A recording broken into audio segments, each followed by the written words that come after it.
সন্দ্বীপে BNP উপজেলা ও পৌরসভার উদ্যোগে দেশনেত্রী বেগম খালেদা জিয়ার ৮০তম জন্মবার্ষিকী উপলক্ষে মিলাদ ও দোয়া মাহফিল অনুষ্ঠিত হয়েছে।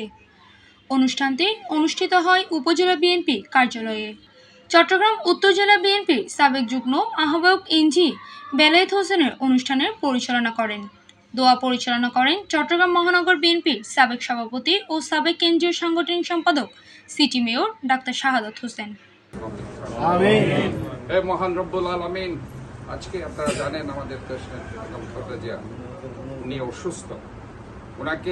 এই সময় উপস্থিত ছিলেন সন্দ্বীপ উপজেলা বিএনপির আহ্বায়ক অ্যাডভোকেট আবু তাহের, সদস্য সচিব আলমগীর হোসেন ঠাকুর, যুগ্ম আহ্বায়ক জাহাঙ্গীর হোসেন, যুবদলের আহ্বায়ক নিজুম খান, সদস্য সচিব এম এ আজিজ, পৌরসভা যুবদলের ভারপ্রাপ্ত আহ্বায়ক মোহাম্মদ আফসার এবং ছাত্রদলের উপজেলা সদস্য সচিব শহীদ সহ অন্যান্য নেতৃবৃন্দ।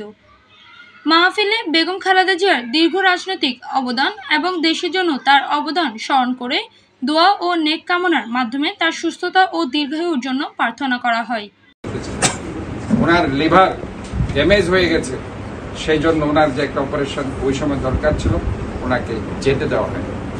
আমরা আজকে মহান রব্বুল আলামিনের কাছে দোয়া জানাচ্ছি, আল্লাহ ওই দেশনেত্রী যিনি সবসময় স্বাধীনতা, সার্বভৌমত্ব, গণতন্ত্রের প্রতি, যিনি সবসময় বাংলাদেশের ক্রাইসিসে বাংলাদেশের ওই সময় ত্রাণকর্তা হিসেবে কাজ করে গেছেন, বাংলাদেশের মানুষকে ঐক্যবদ্ধ রেখেছেন, ওই দেশনেত্রী বেগম খালেদা জিয়ার রোগ মুক্তি এবং আমাদের দেশ নায়ক তারেক রহমান যাতে বিদেশ থেকে দেশে এসে আবারও এই গণতান্ত্রিক আন্দোলনের নেতৃত্ব দিয়ে আমাদের এই প্রিয় দল বাংলাদেশ জাতীয়তাবাদী দল আগামীতে যাতে যে ফেব্রুয়ারির নির্বাচন দানের শীষ প্রতীক নিয়ে সবাই যাতে আমরা এক মিলেমিশে কাজ করে আবার আমাদের দল যাতে ক্ষমতায় আসতে পারে, মানুষের মৌলিক অধিকার, গণতান্ত্রিক অধিকার যাতে আমরা রক্ষা করতে পারি, এই জন্য মহান রব্বুল আলামিনের কাছে দোয়া প্রার্থনা করে আমি আমার বক্তব্য শেষ করছি।